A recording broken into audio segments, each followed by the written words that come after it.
বারা তরুণেরা এ নবী পাকে প্রেমিকেরা আল্লাহ নবী 1 তারিখে হুজরা শরীফের মধ্যে বসে আছে। আল্লাহ নবী একজন সাহাবাকে ডাক দিলেন, এ জাবের এদিকে আসো। আল্লাহ নবী সাহাবা নবী পাকের দরবারে হাজির হয়ে গেলেন। আল্লাহ নবী একটা পাত্র দিলেন, নবী আমার একটা পেয়ালা দিলেন। এ বাবা জাবের, এই পেয়ালাতে আমি নবী আমার খুন মোবারক রয়েছে, আমি নবী আমার রক্ত মোবারক রয়েছে। এই পাত্রটা নিয়ে যে বাইরে কোথাও গিয়ে ফেলে দাও। আমার রক্ত মোবারকটাকে নিয়ে, আমার খুন মোবারকটাকে নিয়ে বাইরে গিয়ে কোথাও ফেলে দাও। আল্লাহ নবী সাহাবা নবী পাকের খুন মোবারকটাকে নিলেন। আল্লাহ নবী যে পাত্রটাকে দিলেন, নবী আমার যে পেয়ালাটাকে দিলেন, ওই পেয়ালাটাকে হাতে করে নিয়ে বাইরে যেতে লাগলেন। যখনই বাইরে বার হয়েছে, সামনে পুকুর দেখতে পেয়ে গেছে। আল্লাহ নবী সাহাবা চিন্তা করছে, আমি কি আমার নবীর খুন মোবারক, আমি কি আমার নবীর রক্ত মোবারকটাকে পুকুরের পানিতে ফেলে দেবো। এই চিন্তা করে হুজুর আমার পুকুরের কাছে আগিয়ে গেলেন। আবারও নিজে নিজে চিন্তা করে, না আমি যদি আমার নবীর রক্ত, আমার নবীর খুন মোবারকটাকে এই পুকুরেতে ফেলে দিই, আমার নবীর সম্মান ছোট হয়ে যাবে। আমার নবীর ইজ্জতের কথা ভেবে, আমার নবীর সম্মানের কথা যখনই মনে পড়ে গেছে, আল্লাহ নবীর ওই সাহাবা রক্তটাকে না ফেলে দিয়ে আবারও আস্তে আস্তে আগাতে শুরু করে দিয়েছে। বেশ কিছুটা যাবার পরে আল্লাহ নবী সাহাবা চিন্তা করে, আমি কি আমার নবীর খুন মোবারকটাকে জমিনে দাফন করে দেবো, জমিনটাকে খুঁড়ে জমিনের ভিতরে কি পুঁতে দেব।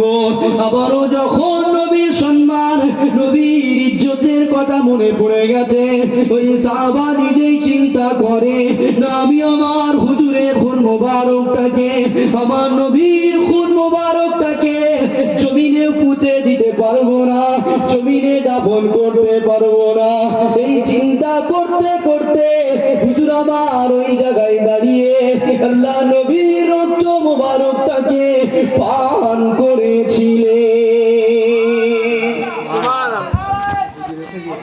বিদ্যার নারায়ে তাকবীর, আল্লাহু আকবার, নারায়ে তাকবীর, আল্লাহু আকবার। হক ফুরফুরা শরীফ জিন্দাবাদ, আওলাদে মুজাদ্দিদুজ জামান জিন্দাবাদ, আওলাদে মুজাদ্দিদুজ জামান জিন্দাবাদ। ভাইজান হুজুর পীর কেবলা জিন্দাবাদ, ভাইজান হুজুর পীর কেবলা জিন্দাবাদ। মাসলাকে মুজাদ্দিদুজ জামান জিন্দাবাদ, নারায়ে তাকবীর, আল্লাহু আকবার। আলহামদুলিল্লাহ। ভাইজান হুজুর এসে গেছেন, যতক্ষণ উনি স্টেজে না আসবে আমি একটু আলোচনা করবো। শুনছেন তো আপনারা? ইনশাআল্লাহ। হ্যাঁ, আলোচনার দিকে একটু খেয়াল করেন। আল্লাহ নবী হুজরা শরীফের মধ্যে একজন সাহাবাকে ডাকলেন, এদিকে আসো। আল্লাহ নবী সাহাবা গেলেন, নবী আমার একটা পাত্র সাহাবাকে দিয়েছে, ওই পাত্রে কি আছে? 3 ঘন্টার ভিডিও। নবীর খুন মুবারক, রক্ত মুবারক রয়েছে। আল্লাহ নবী সাহাবাকে দিলেন, যাও এটা বাইরে কোথাও ফেলে দাও। সাহাবা হুজুর ওই পাত্রটাকে নিয়ে বাইরে বার হয়ে চিন্তা করছে, নবীর রক্তটাকে পুকুরে ফেলে দেবো। এই চিন্তা করতে করতে এগিয়ে যাচ্ছে, যাওয়ার সাথে সাথে আবার নিজের মাথায় ভাবছে, চিন্তা করছে যে না, এটা আমার হুজুরের খুন মোবারক, এটা যদি আমি পুকুরে পানিতে ফেলে দিই, নবীর সামনে বিয়াদবি হয়ে যাবে। জোরে বলুন সুবহানাল্লাহ। এই চিন্তায় নবীর রক্ত মোবারকটাকে পুকুরে ফেলতে পারলেন না। আবার কিছুটা এগিয়ে যাচ্ছে, চিন্তা করছে, আমি কি আমার নবীর খুন মোবারকটাকে জমিনে দাফন করে দেবো, জমিনটাকে খুঁড়ে জমিনে পুঁতে দেব। এই চিন্তা করছে, একা একাই সব ভাবছে। আবার নিজেই চিন্তা করছে, না, আমার নবীর খুন মোবারকটাকে আমি জমিনে দাফন করতে পারবো না। জোরে বলবো।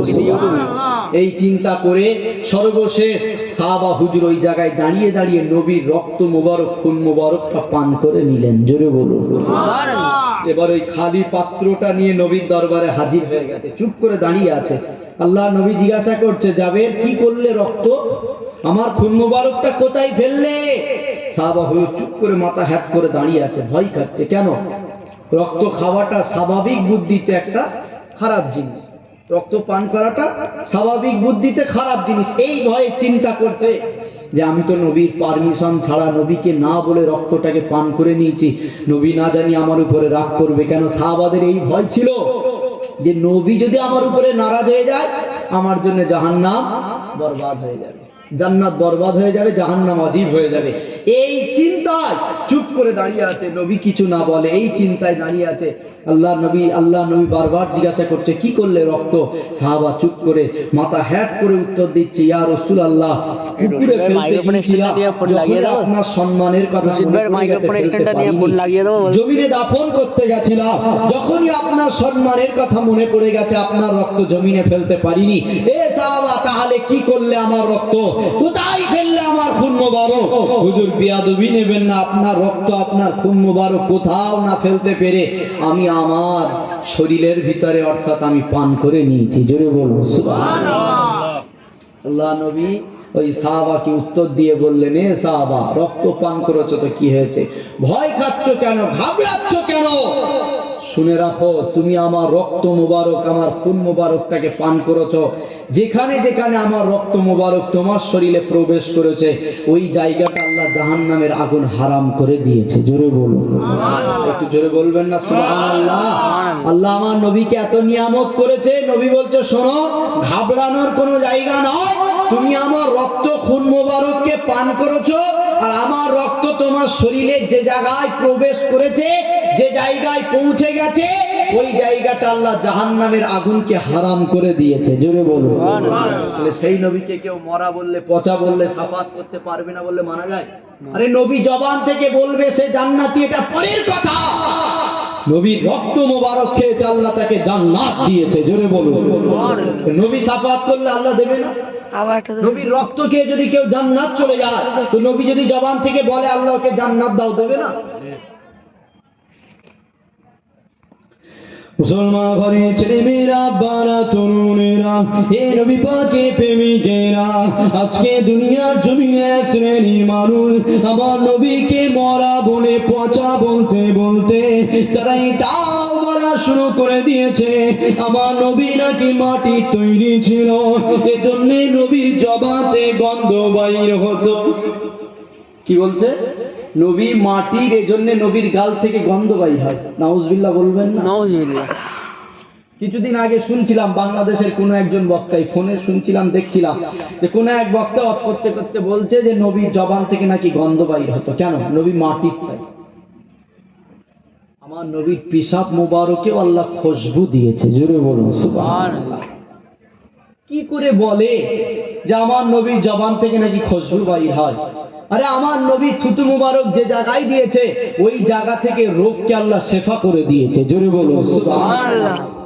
আর এরা আমার মতোই আলেম, মৌলানা, মুফতি, দাবিদার, এইরকম স্টেজে বসে বসেই বলছে নবী নাকি মরে গেছে, নবী নাকি পচে গেছে, নবী নাকি সাফাত করতে পারবে না।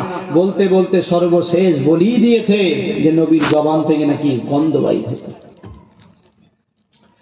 মুসলমান ঘরে ছেলেমেয়েরা, বারা তরুণেরা, এ নবী পাকে প্রেমিকেরা, আল্লাহ নবীর জবাতে গন্ধ বাইর হতো, এটা তো অনেক দূরের কথা। নবীকে আল্লাহ কি নিয়ামত করেছে।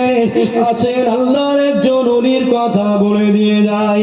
আল্লাহর একজন ওলি যখনই জবাতে কথা বলতেন আল্লাহ তার জবাতে খুশবু বাইর করে দিত। হুজুর আমার যখনই কথা বলতেন হুজুরের জবাতে খুশবু বার হতো। এ যুবকেরা, হুজুরের মুরিদের এক তারিখে হুজুরকে জিজ্ঞাসা করতে লাগলেন, হুজুর আপনি যখনই কথা বলেন আপনার জবাতে কেন এত খুশবু বাইর হয়? আপনি যখনই কথা বলেন আপনার জবাতে কেন সুগন্ধি বাইর হয়? হুজুর আমার তাদেরকে বলতে চাই না, বাবার এটা বলা যাবে না। কেন? এটা কোনো পার্সোনাল ব্যাপার, এটা কোনো একটা গোপনীয় ব্যাপার। হুজুরকে তারা বারবার জিজ্ঞাসা করে, প্রতিদিন হুজুরকে জিজ্ঞাসা করে, হুজুর আমার প্রতিদিন এড়িয়ে যায়, তাদেরকে এই কারণটা জানাই না। এক তারিখে তারা জোর করে ধরেছে, হুজুর আজকে বলতেই হবে, কেন আপনার গাল থেকে খুশবু বাইর হয়, কেন আপনার গাল থেকে এত সুগন্ধি বাইর হয়। হুজুর আমার তাদেরকে বলবে না, মুরিদেরা হুজুরকে জোর করে ধরেছে, হুজুর আজকে আমাদেরকে শোনাতে হবে। আল্লাহর ওলি তখন বলতে লাগলেন, বাবারা শুনে রেখে দাও, এটা অন্য কোনো কারণ নয়। আমি 1 তারিখে রাতের বেলাতে ঘুমিয়েছিলাম, হঠাৎ করে দেখতে পেলাম আমার ঘরটা আলোয় আলোকিত হয়ে গেছে। যখনই আমার ঘর আলোকিত হয়ে গেছে, আমার ঘুমটা ভেঙে গেছে। আর আমি চোখটা যখনই খুলেছিলাম, আমি চোখ মেলিয়ে দেখি আমার ঘর আলোকিত হওয়ার কারণ অন্য কিছুই ছিল না, দোনোজাহানের সুলতান আমার ঘরেতে তশরীফ এনেছে। নবীর গাল থেকে গন্ধ বাইর হয়, এটা দূরে রাখেন, এটা পরে বলছি। কোরআন হাদিস থেকে দলিল দেওয়া, এটা পরে রাখেন। একজন আল্লাহর ওলিকে আল্লাহ কি নিয়ামত করেছে সেটা বলছি। হুজুর যখনই কথা বলতেন জবান থেকে খুশবু বাইর হতো, জোরে বলুন সুবহানাল্লাহ। হুজুরের মুরিদরা এইভাবে সামনে বসে থাকতো, কথা বলতো। তৎকালীন সময় তো এইসব মাইকের চলন ছিল না, তো হুজুর সামনাসামনি কাছাকাছি বসে কথা বলছে, আর হুজুরের জবান থেকে শুধু খুশবু বার হচ্ছে। মুরিদেরা হুজুরকে জোর করে ধরেছে, হুজুর বলেন না কেন আপনার জবান থেকে এত খুশবু বার হয়। হুজুর বলছে, না এটা বলা যাবে না। কেন? ওগুলো আলাদা ব্যাপার থাকে, পার্সোনাল, ব্যক্তিগত থাকে। হুজুর বলছে এগুলো গোপনীয় ব্যাপার, সবার সঙ্গে কথা বলা যায় না। মুরিদরাও ছাড়ে না, হুজুর বলতেই হবে, আজকে আমাদেরকে বলতেই হবে। যখন জোর করে ধরেছে, হুজুর বলছে তবে শোনো, 1 তারিখে আমি রাতের বেলা ঘুমিয়ে আছি, হঠাৎ করে দেখলাম আমার ঘরটা আলোয় আলোকিত হয়ে গেছে। এই আলোকিত হওয়ার কারণ অন্য কিছুই নয়, দোনোজাহানের সুলতান আমার ঘরে তাশরীফ এনেছে। জোরে বলুন সুবহানাল্লাহ। আল্লাহ নবী আমার ঘরেতে হাজির হলেন, সঙ্গে সঙ্গে আমি উঠে আমার নবীকে সালাম দিলাম। নবী আমার বলল, যাও উজু করে আসো। উজু করে আসলাম। এবারে নবী বলছে একটু কোরআন তেলাওয়াত। আমি সঙ্গে সঙ্গে কোরআনটাকে নিয়ে তেলাওয়াত করা শুরু করে দিলাম। নবী আমাকে কোরআন তেলাওয়াত করতে বলেছেন, আমি কোরআন তেলাওয়াত শুরু করে দিয়েছি। বেশ কিছুক্ষণ হয়ে যাওয়ার পরে নবী বলছে, এবারে থামো, তোমার উপরে তোমার কোরআন তেলাওয়াত শুনে আমি নবী খুশি হয়ে গেছি। জোরে বলুন সুবহানাল্লাহ। আল্লাহ হযরত আসেম হুজুর আল্লাহর ওলিকে অনেক সুন্দর অনেক সুন্দর কণ্ঠ দিয়েছিল, সুর দিয়েছিল, কোরআন তেলাওয়াত করতো মধুর সুরে। তাই আল্লাহ নবী খবের মধ্যে এসে কোরআন তেলাওয়াত শুনলেন। শোনার পরে হুজুর আমার বলছে, তোমার উপরে খুশি হয়ে গেছি, তোমার গালটা এবার হা করো। আল্লাহর ওলি কাদেরকে বলছে? সামনে মুরিদ বসে আছে, মুরিদদেরকে নিয়ে এইভাবে শোনাচ্ছে, শোনো আমার গাল থেকে কেন খুশবু বাইর হয় তার কারণ। নবী এবারে আমাকে বলল, তোমার উপরে খুশি হয়ে গেছি, গালটা হা করো। আমি গালটাকে হা করলাম। আমার নবী নিজের জবান থেকে লালা মোবারক, থুতু মোবারক নিয়ে আমার গালেতে দিয়ে দিয়েছে। জোরে বলো সুবহানাল্লাহ। আল্লাহ নবী থুতু মোবারক, লালা মোবারক যেই আমার গালে দিয়েছে, আর দুবার সাথে সাথে যেদিনই দিয়েছে ওই দিন থেকে আজও পর্যন্ত আল্লাহ আমার জবান থেকে খুশবু জারি করেছে। জোরে বলো সুবহানাল্লাহ। শুধু যে নবী গাল থেকে লালা মোবারক, থুতু মোবারক দিয়েছে আর দেওয়ার কিছুক্ষণের মধ্যে ওটা শেষ হয়ে গেছে এমনটা নয়। যতদিন উনি বেঁচে ছিলেন দুনিয়ায়, ততদিন কি হয়েছে? খুশবু বার হচ্ছে। আর দুনিয়া থেকে চলে যাওয়ার পরেও হাদিস বলছে, কোরআন বলছে, আল্লাহ তার জবানে খুশবু জারি করে রেখেছে। জোরে বলুন সুবহানাল্লাহ। আল্লাহ নবী গাল থেকে লালা মোবারক, জবান থেকে থুতু মোবারক অন্য একজনের জবানে দিয়েছে, তার জবান থেকে যদি আল্লাহ মরণ পর্যন্ত খুশবু জারি করে দেয়, আর আমার নবীর গাল থেকে গন্ধ বার হয়, যদি কেউ বলে বক্তা সত্য বললো না মিথ্যা বললো, জোরে বলেন না গো, এ ওয়াজ শোনা যাবে? ওয়াজ শোনা যাবে না। কিন্তু আজকে আমরা কি করছি? ইউটিউব, ফেসবুকে এত, আজকে এই জায়গাগুলো ফাঁকা কেন থাকে? এই রকম মজলিসগুলো কেন থাকে? ইউটিউব, ফেসবুকে ভিডিও আমরা দেখি। কেন এত কষ্ট করে ওই জায়গায় গিয়ে বসবো? কেন এত কষ্ট করে 2 ঘন্টা ওই জায়গায় গিয়ে বসবো? ফোনে দেখে নেবো, এই হচ্ছে তো। আর ফোনে যখনই দেখছে, এক দল বলছে নবী মরা, এক দল বলছে নবী জিন্দা, এক দল বলছে নবী শাফাত করতে পারবে, একজন বলছে নবী শাফাত করতে পারবে না। ফোনেই বলছে নবী নূর, নবী মাটি। এবার আপনি কোনটা নেবেন? সবাই তো আর হাদিস পড়ে না, সবাই তো কোরআন পড়ে না, সবাই তো মাদ্রাসায় যায়নি। আমাদের ঘরের ছেলেরাও ফোনে ওয়াজ শোনে না? শোনে না? শোনে। কোনটা নেবে? ভালো জিনিস আগে মাথায় ঢোকে না খারাপ জিনিস? ছোট একটা বাচ্চাকে আপনি কোরআন পড়ানো শেখান, ভালো বই কিনে দেন, শিখবে সহজে? একটা গালি দেন, ফোনটাকে নিয়ে একটা ভিডিও চালু করে দেন, একটা গান শুনিয়ে দেন, তার জেনে মাথায় ঢুকবে না? ঢুকবে না। এজন্য ভালো জিনিসের থেকে খারাপ জিনিস আগে ঢোকে। আপনি যখন ফোনে দুটো ভিডিও শুনছেন, একজন বলছে নবী মরা, একজন বলছে নবী জিন্দা, একজন বলছে নবী শাফাত করতে পারবে, একজন বলছে পারবে না, একজন বলছে নূর, একজন বলছে মাটি, তাহলে যেটা সঠিক সেটা আগে ঢুকবে না ভুলটা ঢুকবে? ভুলটা ঢুকবে। এই করেই আমাদের সমাজগুলো শেষ হয়ে যাচ্ছে। আমাদের সিলসিলার ছেলে, আমাদের আকীদার ছেলে আজকে এই ফোনে ওয়াজ শুনে শুনে শুনে শুনে তাদের আকীদা নষ্ট হয়ে যাচ্ছে। নবী সম্পর্কে বাজে ধ্যান তাদের খেয়াল চলে আসছে শুধুমাত্র এই ফোনে ভিডিও শুনে শুনে। হ্যাঁ, তাদের ভিডিও অবশ্যই দেখেন, শোনে, যাদের জবান থেকে সব সময় নবীর কথা হয়, যাদের জবান নবীর সম্মানকে আলা করে, যাদের জবান নবীর ইজ্জতকে বাড়ায়, তাদেরও শুনে। যত নবীর রস শুনবেন আল্লাহ তত ঈমানকে মজবুত করে দেবে। জোরে বলুন সুবহানাল্লাহ। কিন্তু একদল বলতে বলতে বলেই দিয়েছে নবীর জবান থেকে নাকি গন্ধ বাইর হয়, অথচ যারা নবীর থুতু মোবারককে খেয়েছে, যারা নবীর থুতু মোবারককে গালে নিয়েছে, আল্লাহ তাদের জবান থেকে খুশবু জারি করে দিয়েছে। জোরে বলুন সুবহানাল্লাহ। আম্মা জান আয়েশা সিদ্দিকা বলছেন, নবী যখন বাথরুমে যেতেন, বাথরুম থেকে আসতেন আর আমি সঙ্গে সঙ্গে বাথরুমে যেতাম, কোনো নোংরা কিছু দেখা তো দূরের কথা, এই বাথরুম থেকে শুধু খুশবু আর খুশবু পেতাম। জোরে বলুন সুবহানাল্লাহ। আর আজকে একদল বলে দিল নবী মরে গেছে, নবী পচে গেছে, নবীর গাল থেকে গন্ধ বাইর হয়। এটা আপনারা মেনে নেবেন? না। নবী তো অনেক দূরের কথা, আল্লাহ কোরআন পড়ে দেখেন, আল্লাহ কোরআনে বলছে ওয়ালা তাকুলু লিমা ইউক্তালু ফি সাবিলিল্লাহি আমওয়াত বাল আহইয়াউ ওয়ালাকিন লা তাশউরুন। তোমরা তাদেরকে মরা বলো না যারা আল্লাহর রাস্তায় কুরবানি হয়েছে। জোরে বলুন সুবহানাল্লাহ।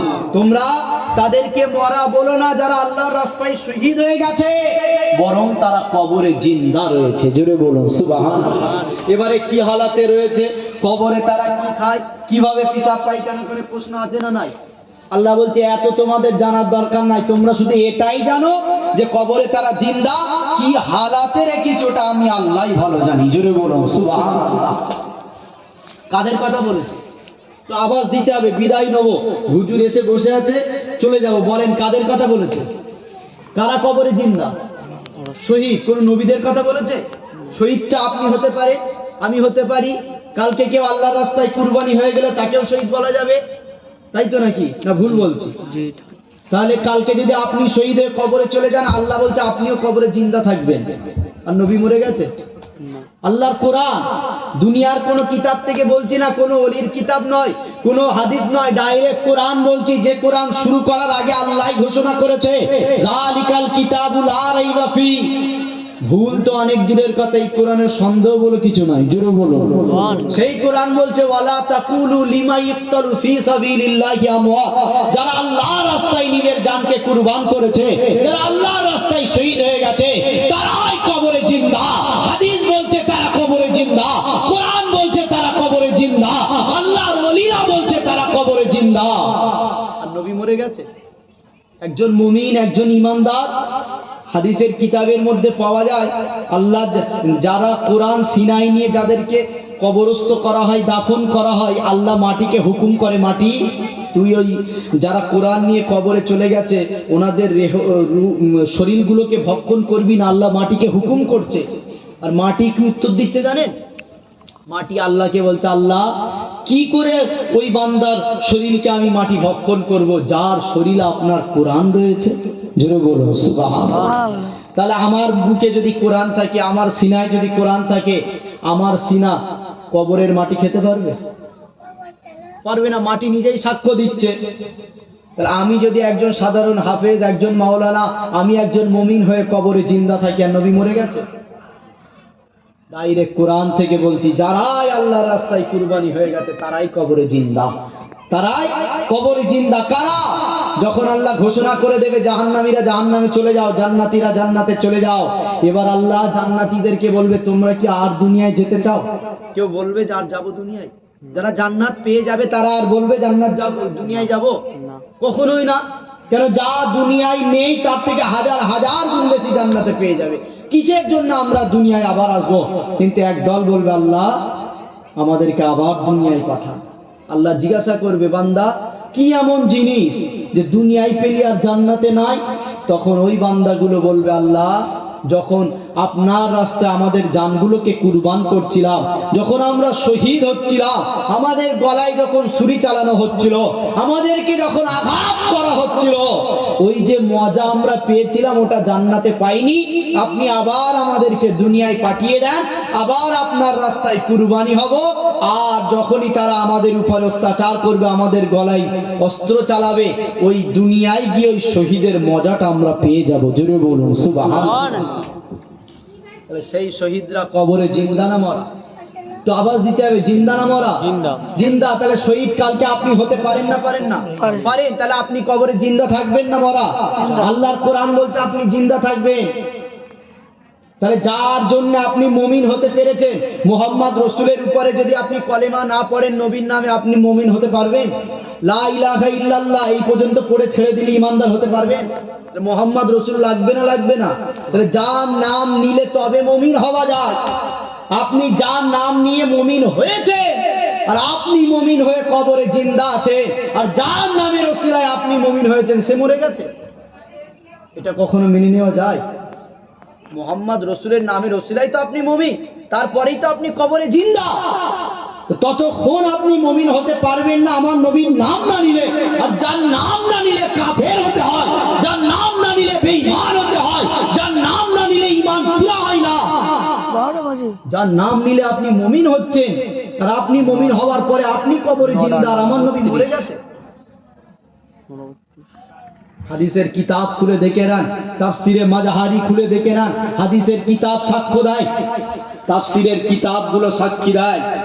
উহুদের ময়দানে যারা শহীদ হয়েছিল তাদেরকে এই উহুদের ময়দানে দাফন করা হয়েছিল। কোনো কারণবশ ওই দাফন হওয়া রূহুর লাশগুলোকে নিয়ে অন্য জায়গায় একটা কোথাও দাফন করেছিল কোনো কারণবশত। ওদিকে আমার আলোচনা নয়, মূল জায়গাটা বোঝাতে চাইছি। উহুদের ময়দানে যারা শহীদ হয়েছিল তাদের লাশগুলোকে তুলে অন্য কোথাও দাফন করছিল কোনো কারণে। আর ওই কবর খনন করতে করতে কোদালের একটা আঘাত একজন শহীদের পায়ে লেগে যায়, যার নাম আমিরে হামজা। জোরে বলুন সুবহানাল্লাহ। ওই অস্ত্রের আঘাত আল্লাহ নবীর চাচা যান ওনার পায়েতে লেগে যায়।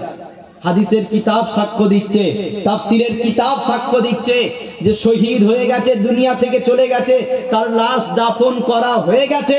কোনো কারণবশত কবর থেকে লাশ তোলা হচ্ছে, তুলতে গিয়ে অস্ত্রের আঘাত পায়ে লেগেছে, আর ওই অস্ত্রের আঘাত লাগার সঙ্গে সঙ্গে ওই পা থেকে টাটকা খুন ঝরছে। জোরে বলুন সুবহানাল্লাহ। ওই পা থেকে কি হচ্ছে? টাটকা রক্ত বার হচ্ছে, যেমন জিন্দা মানুষকে জবাহ করলে যেমন রক্ত বার হয়। হাদিসের কিতাব সাক্ষ্য দিচ্ছে হযরত আমিরে হামজার পায়ে যখন ওই অস্ত্রের আঘাত লেগে গেছে, তার শরীর থেকে পা থেকে যেন টাটকা রক্ত বার হচ্ছে। জোরে বলুন সুবহানাল্লাহ। তানার লাশ কবরে জিন্দা না মরা? জিন্দা। হাদিসের কিতাব আরো সাক্ষ্য দেয় যে উহুদের ময়দান থেকে যখন ওই লাশগুলোকে তোলা হচ্ছিল, তাদের মাথার দিকে তাকালে মনে হয় চুলগুলো তখনও পর্যন্ত ভিজে ছিল। জোরে বলো সুবহানাল্লাহ। আর আমার নবীকে কেউ পচা বললে মেনে নেওয়া যাবে? আমার নবীকে কেউ পচা বললে মেনে নেওয়া যাবে না। শহীদরা জিন্দা, হাদিসের কিতাব সাক্ষ্য দিচ্ছে। যারা মুমিন তারা জিন্দা, তাফসীরের কিতাব সাক্ষ্য দিচ্ছে। যারা ঈমানদার তারা কবরে জিন্দা।